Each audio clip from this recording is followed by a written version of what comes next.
बढ़िया से होंगे। आज लेके आया हूँ झारखंड जेक बोर्ड का साइंस मॉडल पेपर 2025 जो क्लास 8 का है। आप देख पा रहे हैं यहाँ पे क्लास 8 का है और मैं सब्जेक्ट वाइज करा रहा हूँ। पहले मैथ करा दिया था, अब मैं साइंस करा रहा हूँ।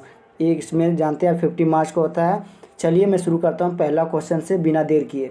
चलिए स्टार्ट करते हैं और लाइक करना ना भूलिएगा, शेयर भी कीजिए अपने दोस्तों के पास और क्योंकि उसको कुछ हेल्प हो जाए।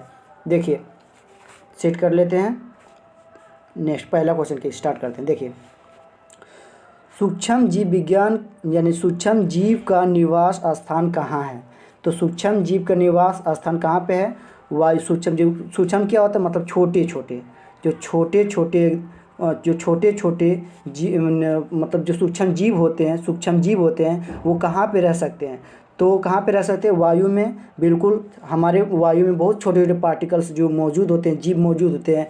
और पानी में भी बहुत छोटे छोटे मतलब कि एक छोटे छोटे जीव मौजूद होते हैं। सही बात है। जीवित वस्तु वो जितने भी जीवित वस्तुएं हैं उसमें भी छोटे छोटे, जैसे कि हम लोग में दूसरे जीव भी निवास करते हैं, जैसे कि जू वगैरह जो होता है हम लोग पर भी निवास करता है, मतलब दूसरे जीव। तो यहाँ पे इसका आंसर क्या? उपयुक्त सभी, मतलब कि सभी में सूक्ष्म जीव का निवास स्थान जो होता है वायु में भी होता है, पानी में होता है और जीवित वस्तुओं में भी। चलिए आगे नेक्स्ट क्वेश्चन की ओर बढ़ते हैं।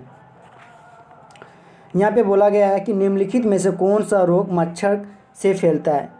निम्नलिखित में कौन सा रोग मच्छर से फैलता है? तो पहले आप लोग जहाँ भी पढ़ते होंगे वहाँ पे पढ़े होंगे कि किससे मच्छर से क्या फैलता है? मलेरिया फैलता है। मच्छर से क्या फैलता है? मलेरिया फैलता है।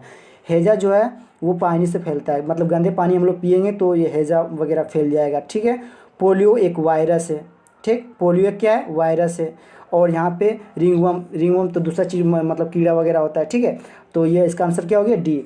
चलिए नेक्स्ट क्वेश्चन की ओर बढ़ते हैं आगे। बायोडीजल के निर्माण में कौन सूक्ष्म जीव सहायक है?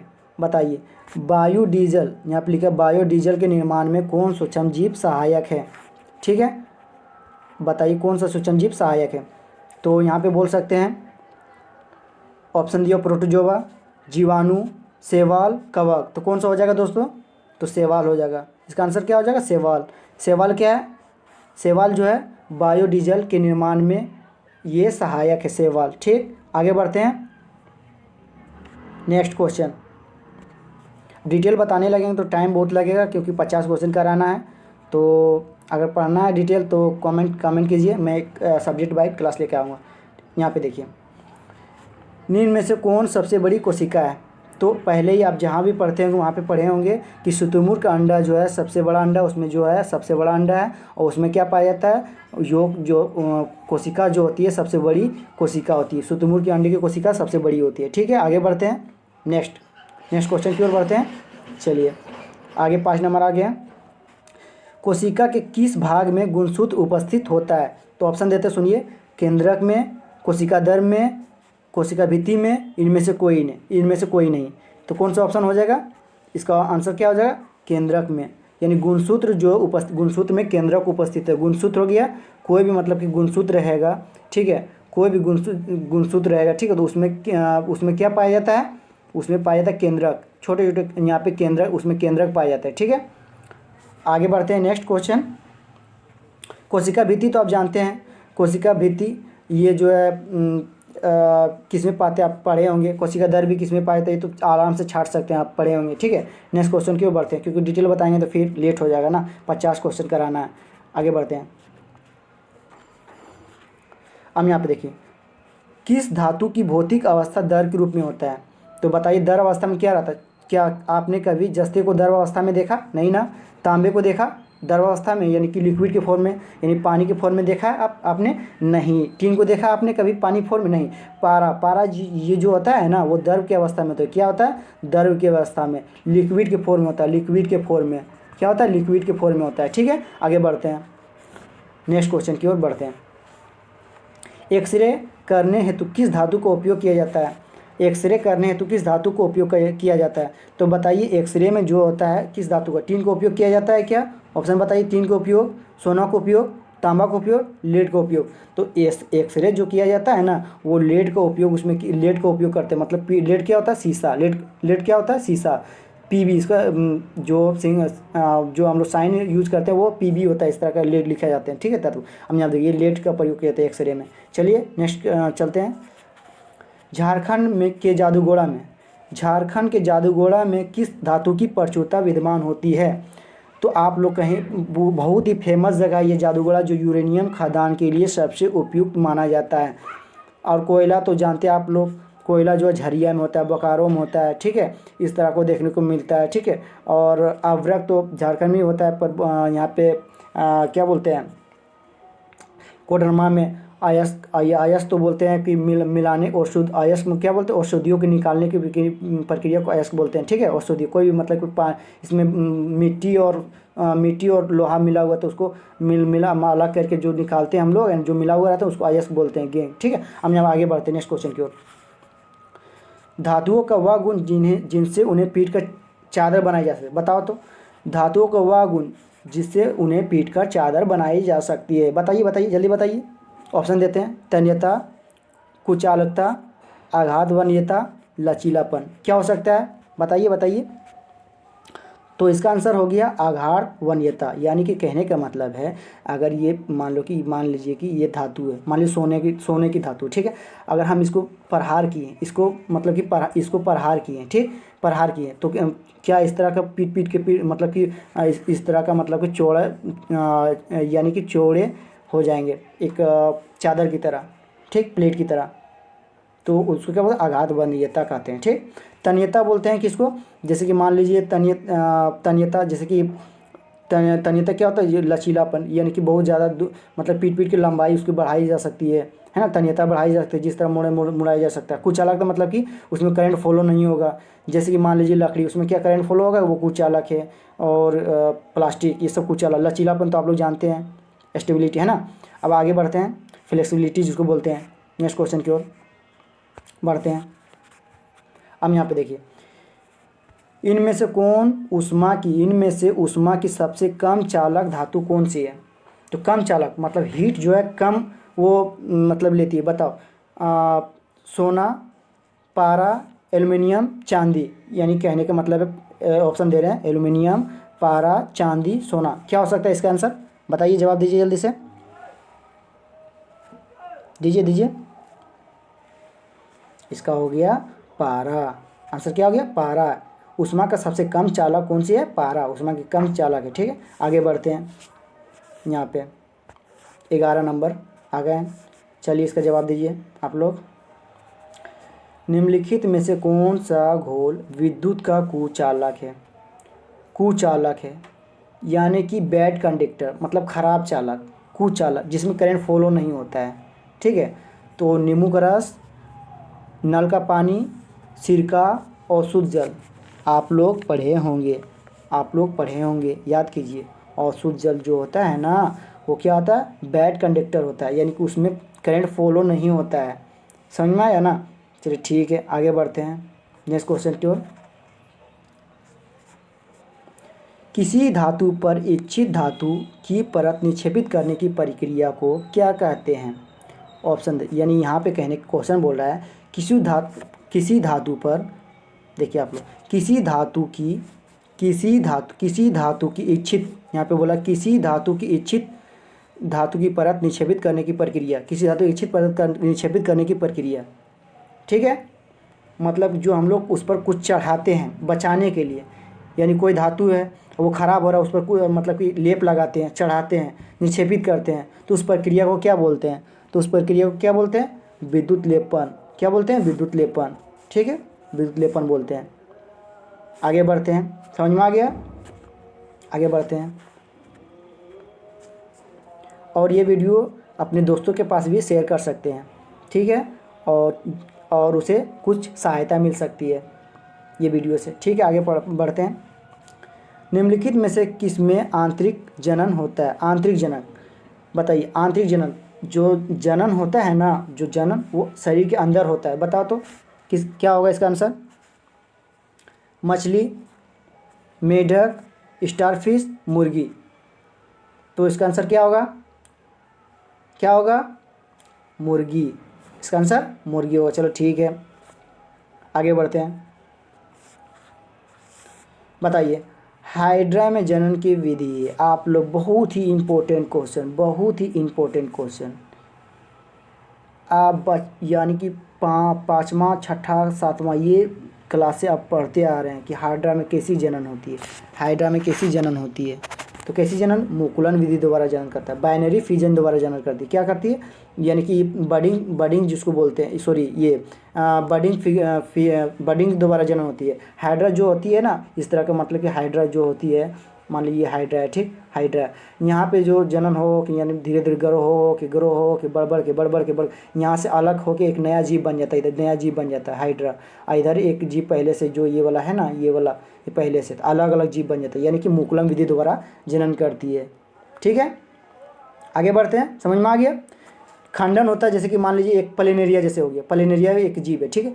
यहाँ पे क्या होता है, यहाँ पे 20 से काट देते हैं, तो 20 से काटते तो ये वाला अलग जीव बन जाएगा, ये वाला अलग जीव बन जाएगा, ये वाला अलग जीव, 3 भागों में बांटे थे, ये अलग अलग जीव बने, ठीक, खंडन हो गया। बहुविभाजन किसको बोलते हैं? बहुविभाजन यानी कि आप प्रोटोजोआ नाम, प्लाज्मिडियम नाम सुने होंगे, यानी कि कोई भी जीव प्लाज्मिडियम, यहाँ पे एक बहुत सारे मतलब बहुत सारे जीवों में विभाजित है, बहुत सारे, ठीक है। तो प्लाज्म में आप समझ में आ गया। इसका आंसर यहाँ पे हाइड्रा कैसे जनन? मुकुलम विधि।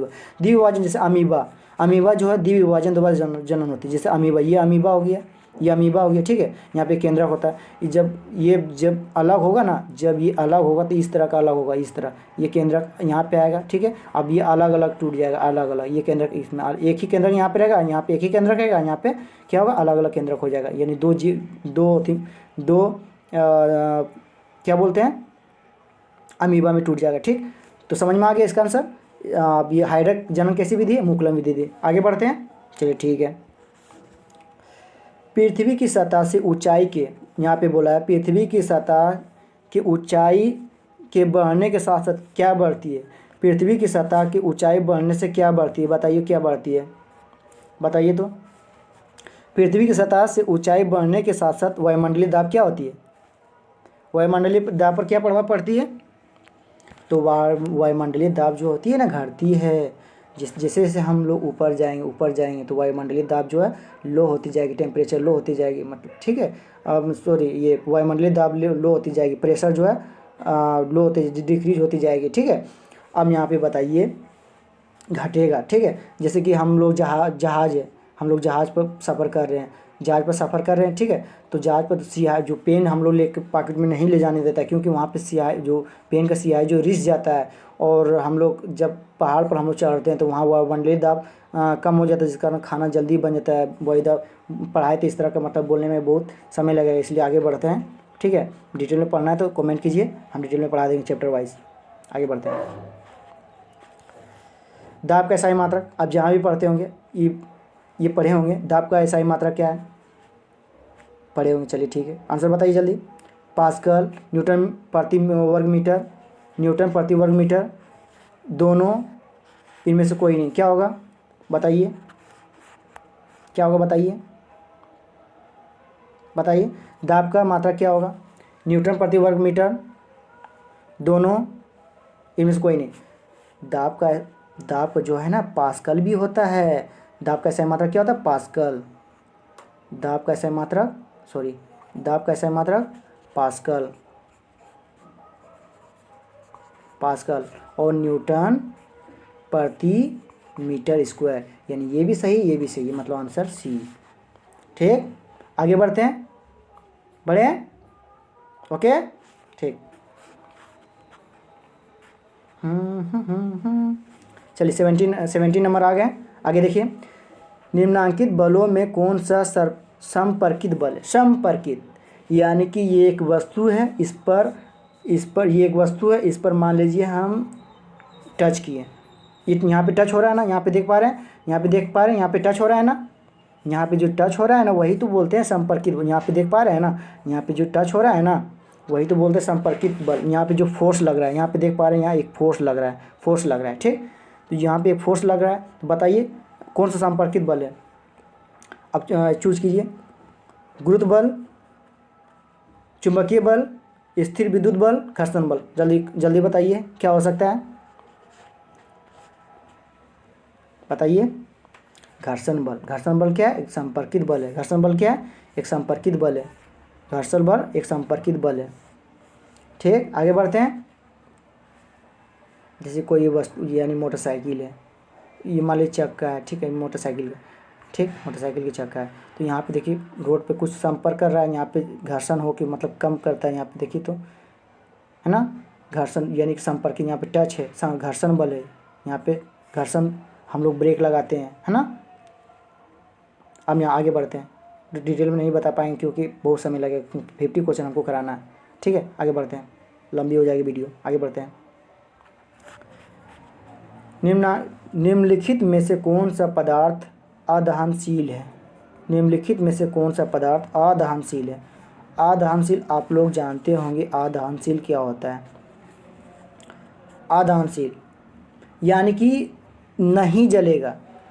कौन सा पदार्थ है जो जल नहीं सकता, अदहनशील है, नॉन कम, यानी कि यहाँ पे बोला गया कम्बस्टाइल। बताइए कौन सा होगा? लकड़ी आराम से जलेगा, पेट्रोल आराम से जलेगा, कोयला आराम से जलेगा, लेकिन पत्थर जलेगा क्या? बताइए, नहीं ना। चलिए ठीक है, इसका आंसर क्या हो जाएगा? डी, पत्थर। अदहनशील पत्थर जलेगा? बताइए आप ही, नहीं ना। चलिए बिल्कुल, नेक्स्ट 19।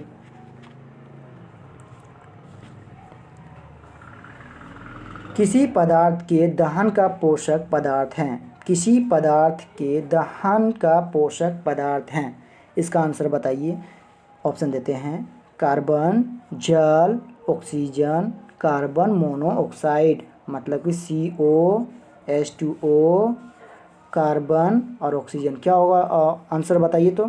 आंसर क्या हो जाएगा? ऑक्सीजन। ऑक्सीजन की उपस्थिति में, ऑक्सीजन की उपस्थिति में ऑक्सीजन रहेगा तभी जलेगा। पहले आप पढ़े थे कि एक गिलास लीजिए, उसमें मोमबत्ती जला दीजिए, याद कीजिए, उस तरह का आपको सर बताए होंगे कि उसको अगर ऊपर से अगर हम ढक देंगे, जितना वो गिलास में ऑक्सीजन है उतना देर तक ही जलेगा, फिर बाद में बुझ जाएगा।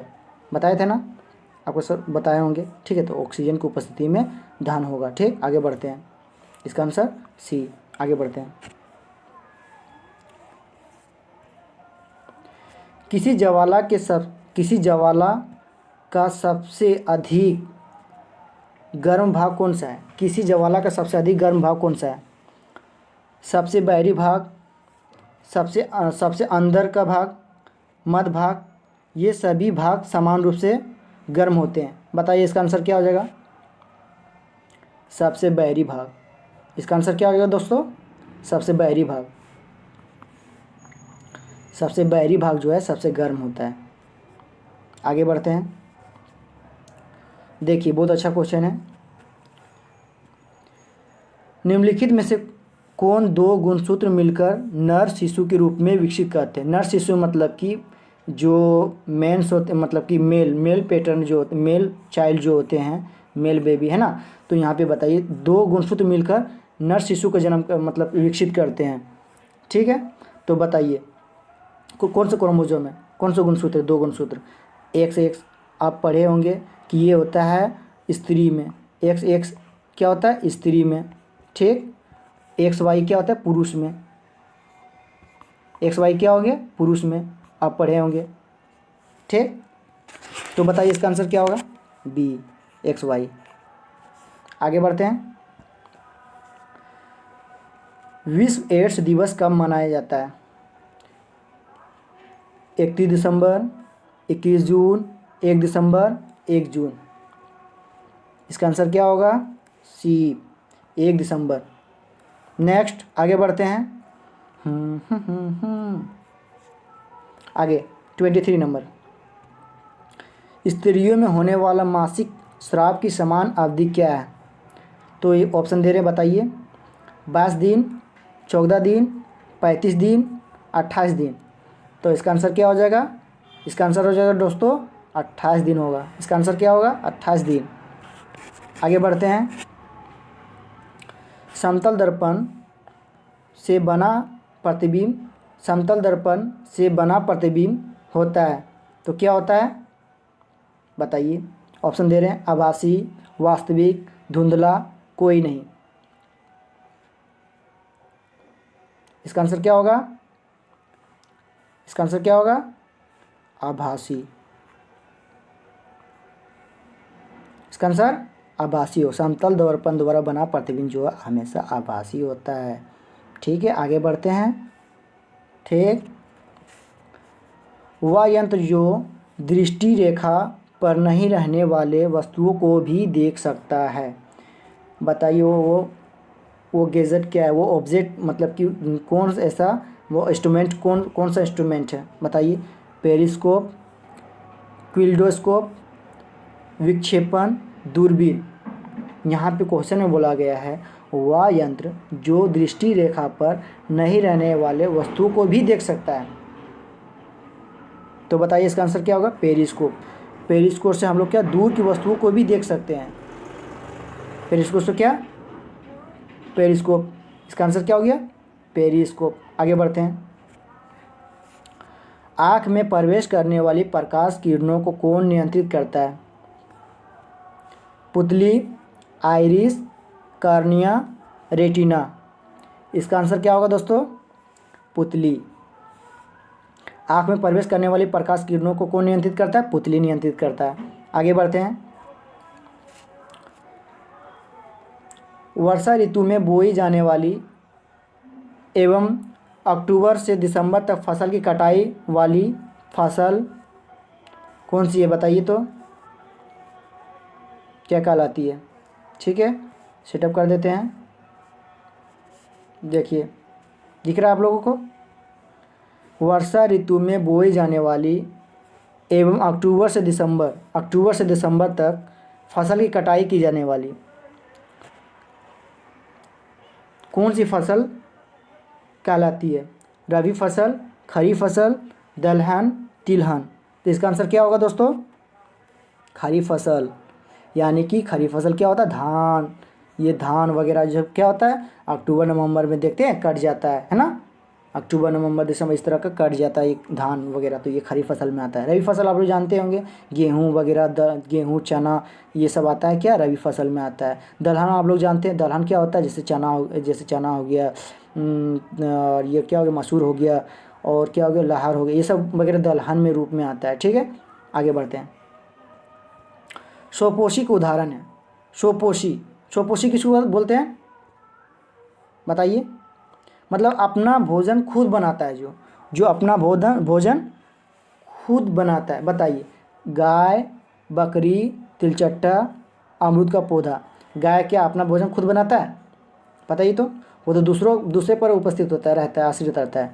जैसे घास वगैरह खाता है तो वो दूसरा का मतलब कि वो दूसरा को खा रहा है ना, जाए वो चीज़ खा रहा है। अब यहाँ पे देखिए बकरी अब खुद पर आश्रित रहता है कि हम खुद से खाना बनाए, खुद से खाए, नहीं ना, वो घास वगैरह खाती है। चल, तिलचट्टा दूसरे पाप से, अमरूद का पेड़ वो खुद से भोजन बनाता है। आप पढ़े होंगे कि प्रकाश संश्लेषण द्वारा पत्तियाँ जो है प्रकाश संश्लेषण, यहाँ पे सूर्य का प्रकाश पड़ता है और यहाँ पे भोजन बनाता है और हर जगह भेज देता है भोजन को फ्लोएम के माध्यम से, है ना। तो अब अमरूद का पौधा ये क्या है, स्वपोषी का उदाहरण है। इसका आंसर डी।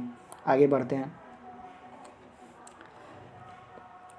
हार्वेस्टर मशीन द्वारा फसल की जाती है। हार्वेस्टर मशीन द्वारा फसल की जाती है। बताइए, हार्वेस्टर मशीन द्वारा फसल की जाती है, बताइए कौन सा ऑप्शन होगा, कौन सा आंसर होगा इसका। जुताई, भंडारण, कटाई, ढुलाई। इसका आंसर क्या हो जाएगा, हार्वेस्टर मशीन क्या करता है, कटाई करता है। क्या करता है, कटाई। ठीक, आगे बढ़ते हैं नेक्स्ट क्वेश्चन की ओर। बड़े शहरों में रात्रि में चांद, तारे, ग्रह, उपग्रह क्यों नहीं दिखाई देते हैं। बताइए, जब आप बड़े शहर में रहेंगे तो आपको चांद, तारे, ग्रह, उपग्रह क्यों नहीं दिखाई देते हैं। ऑप्शन देते हैं, उन्हें कोई देखता ही नहीं है, बड़े शहरों में विद्युत सज्जा में छिप जाते हैं, धुएं से भरे आसमान में कहीं खो जाते हैं, इनमें से कोई नहीं। इसका आंसर क्या हो जाएगा, यानी कि बड़े शहरों में बहुत सारे वाहन चलते हैं और धूल कण निकलते हैं, बहुत सारे धूल कण उड़ते हैं, जिस कारण आसमान में फैल जाते हैं, जिस कारण हम लोगों को ऊपर नहीं, जिस कारण हम लोगों को चांद, तारे वगैरह नहीं दिखाई पड़ते हैं। इसका आंसर क्या हो जाएगा, सी। आगे बढ़ते हैं। सबसे दूर का ग्रह कौन सा है, नेपच्यून, शुक्र, शनि, इनमें से कोई नहीं। सबसे दूर ग्रह बताइए तो क्या होगा इसका आंसर, नेपच्यून। इसका आंसर क्या होगा, नेपच्यून, सबसे दूर ग्रह नेपच्यून। आगे बढ़ते हैं। खगोलीय पिंडों की दूरी को किस इकाई से मापा जाता है? प्रकाश वर्ष, मीटर, किलोमीटर, सेंटीमीटर। तो किससे मापा जाता है? प्रकाश वर्ष खगोलीय दूरी को मापा जाता है। प्रकाश वर्ष खगोलीय दूरी को, पिंडों को दूरी को माप, प्रकाश दूरी जो है ना, दूरी मापते हैं प्रकाश वर्ष से, इकाई है उसका, इकाई प्रकाश वर्ष कहलाता है। ठीक है, दूरी की इकाई क्या? प्रकाश वर्ष है। आगे बढ़ते हैं। जो खगोलीय पिंड होता है, बहुत सारे मतलब कि हमारे अंतरिक्ष में है ना, खगोलीय पिंड चल घूमते रहते हैं। हम यहाँ पे देखिए, उसकी जो दूरी मापी जाती है ना, वो मापी जाती है प्रकाश वर्ष से मापी जाती है। आगे बढ़ते हैं। किसी घर्षण की अपेक्षा सर्पी घर्षण कम होता है। ऑप्शन देते हैं, स्थिति घर्षण, लोटनी घर्षण, दोनों, इनमें से कोई नहीं। क्या होगा इसका आंसर? स्थिति घर्षण। आगे बढ़ते हैं। चलिए ठीक है। तरल यानी हवा या जल, ठीक है, तरल में दिया हुआ हवा या जल में गति करने वाली वस्तु को उचित आकार देकर घर्षण बल किया, मतलब घर्षण बल किया जा सकता है। मतलब उचित आकार देकर, यहाँ पे बोला गया कोई भी तरल लिक्विड पदार्थ है, ठीक है, तो गति करने वाली वस्तु को उचित आकार देकर, मतलब एक जो शेप होता है वो शेप देकर घर्षण कम किया जाता है। तो घर्षण क्या किया जाता है? कम, अधिक या समान, ये इनमें से कोई नहीं। क्या होगा इसका आंसर? अधिक, कम, समान, इनमें से कोई नहीं। तो कम किया जाता है, अभी बताए थे कम किया जाता है। ठीक, आगे बढ़ते हैं। किसी आकृति की वस्तु पर तरल घर्षण कम हो जाता है। आयताकार, वर्गाकार, नौकाकार, वृत्ताकार। क्या होगा इसका आंसर? तरल घर्षण कम कब होता है बताइए? नौकाकार में, नौकाकार में तरल घर्षण कम हो जाता है। आगे बढ़ते हैं। प्रथम पूर्ण रूप से संश्लेषित रेशा किसे कहते हैं? पूर्ण रूप से, यहाँ क्या बोला गया? पूर्ण रूप से संश्लेषित रेशा किसे कहते हैं? रेशम, नायलॉन, रेयॉन, पॉलिएस्टर। क्या होगा इसका आंसर? तो आप लोग जरूर पढ़े होंगे, नायलॉन को पूर्ण संश्लेषण रेशा कहते हैं। मतलब ये संश्लेषित रेशा के नाम से जाना जाता है। ठीक, आगे बढ़े। संश्लेषित रेशा के नाम से किसे जाना है? नायलॉन को। ठीक, आगे बढ़ते हैं। पूर्ण रूप से, प्रथम पूर्ण रूप से, समझ में आया ना? आगे बढ़ते हैं। निम्न में से किस धागे की मजबूती सबसे अधिक होती है?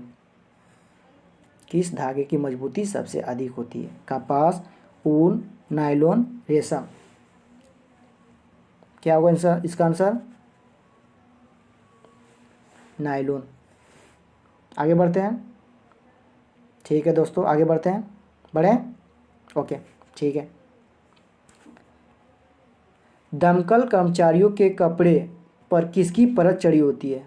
दमकल कर्मचारियों के कपड़े पर किसकी परत चढ़ी होती है? चलिए बताइए दोस्तों, बताइए जल्दी बताइए। Option number A melamine, option B bakelite, option C polythene, option D polyvinyl chloride, यानी कि इसको पीवीसी बोलते हैं, पीवीसी शॉर्ट में। ठीक है, तो बताइए इसका आंसर क्या होगा? मेलामाइन। आगे बढ़ते हैं। ध्वनि की प्रबलता किस कारक पर निर्भर करती है? ध्वनि की जो प्रबलता होती है ना, ध्वनि, मान लीजिए कोई भी ध्वनि की प्रबलता है, ठीक है, ध्वनि की प्रबलता है, तो किस पर निर्भर करती है? बताइए, किस कारक पर निर्भर करती है? आयाम पर निर्भर करती है, उसकी आयाम पर निर्भर करती है। ध्वनि की प्रबलता किस पर निर्भर करती है? आयाम पर निर्भर करती है, आयाम पर। आगे बढ़ते हैं। ध्वनि की प्रबलता घटाने के लिए हमें ध्वनि के कंपनों को क्या करनी चाहिए? ध्वनि की प्रबलता को घटाने के लिए, ध्वनि की प्रबलता को अगर हम घटाने के लिए उसे हमें क्या करना चाहिए? ध्वनि की आवृत्ति घटानी चाहिए, ध्वनि की आवृत्ति बढ़ानी चाहिए, या आयाम बढ़ाना चाहिए, या आयाम घटाना चाहिए? क्या करना चाहिए? इसका आंसर आयाम घटाना चाहिए, ये वाला आंसर होगा, आयाम घटाना चाहिए। ठीक, आगे बढ़ते हैं। अब अपने दोस्तों को भी शेयर कर सकते हैं और उन लोग को थोड़ा सा मदद मिल जाएगा इस वीडियो के माध्यम से। ठीक है, आगे बढ़ते हैं। प्रस्रव ध्वनि के कंपन यानी कंपनियों की आवृत्ति होती है। प्रस्रव ध्वनि जो कंपन होती है ना, उसकी आवृत्ति क्या होती है? 20 हर्ट्ज से 20,000 हर्ट्ज के बीच, यानी 20 हर्ट्ज से 20,000 हर्ट्ज के बीच। 20 हर्ट्ज से नीचे 20,000 हर्ट्ज से ऊपर 500 हर्ट्ज से 10,000 हर्ट्ज के बीच। क्या होगा इसका आंसर? यानी 20,000 हर्ट्ज से ऊपर होता है। प्रस्रव ध्वनि जो होता है 20,000 हर्ट्ज से ऊपर होता है। जो चमगादड़ वगैरह निकालता है 20,000 मतलब कि हर्ट्ज से ऊपर वाला जो चमगादड़ सुन सकता है वो प्रस्रव ध्वनि सुनता है चमगादड़। ठीक है, आगे बढ़ते हैं। रिएक्टर स्केल यानी रिएक्टर पैमाना जो स्केल होता है किस तीव्रता द्वारा भूकंप विनाशकारी माना जाता है? मतलब कितना जो तीव्रता होना चाहिए विनाशकारी माना जाएगा स्केल पर जो नापते हैं, बताइए। 3 तीव्रता, 4 तीव्रता, 5 तीव्रता, 7 या उससे अधिक तीव्रता? सही समझे आप, 7 या उससे अधिक तीव्रता। ठीक है, आगे बढ़ते हैं। वायुमंडलीय विद्युत की खोज किसने की थी? वायुमंडलीय विद्युत की खोज किसने की थी? थेल्स ने, बेंजामिन फ्रैंकलिन ने, न्यूटन ने, विलियम गिलबर्ट ने? किसने किया था बताइए जल्दी। बेंजामिन फ्रैंकलिन ने किया था। ठीक, आगे बढ़ते हैं। ऊन से रगड़ी गई एबोनाइट की छड़, ऊन से रगड़ी गई एबोनाइट की छड़, यहाँ पे बताइए क्या होगा? ऊन से रगड़ेंगे एबोनाइट के छड़ पर क्या स्थिति देखने को मिलेगा, क्या रिएक्शन देखने को मिलेगा? ऊन से रगड़ी गई ऑप्शन दे रहे हैं। ऊन से रगड़ी गई एबोनाइट की छड़ यानी एबोनाइट की दूसरी छड़ को आकर्षित करती है, या ऊन के साथ घिसने वाली एक और एबोनाइट रॉड पर कोई प्रभाव नहीं पड़ता है। रेशम से रगड़ी हुई कांच की छड़ को आकर्षित करती है, रेशम से रगड़ी गई कांच की छड़ को प्रतिकर्षित करती है। ऑप्शन हम लोग कैसे छाटेंगे पहले बताइए तो, ऑप्शन कैसे छाटेंगे? आप ऊन से रगड़ी गई एबोनाइट की छड़, यहाँ पे क्या ऊन की रगड़ी गई एबोनाइट की छड़, यहाँ पे बोला ऊन की रगड़ी गई एबोनाइट की दूसरी छड़ से आकर्षित करती है? नहीं। ऊन के साथ घिसने वाली एक और एबोनाइट रॉड कोई प्रभाव नहीं पड़ता है? ऐसा बात नहीं है, ये गलत बात है। रेशम से रगड़ी हुई कांच की छड़ को आकर्षित करती है, बताइए, ये गलत बात है। रेशम से रगड़ी कांच की छड़ को प्रतिकर्षित करेगी, ये सही बात है। रेशम की रगड़ी कांच की छड़ को क्या करेगी? प्रतिकर्षित करेगी, प्रतिकर्षित करेगी मतलब लौटाएगी। ठीक है, आगे बढ़ते हैं।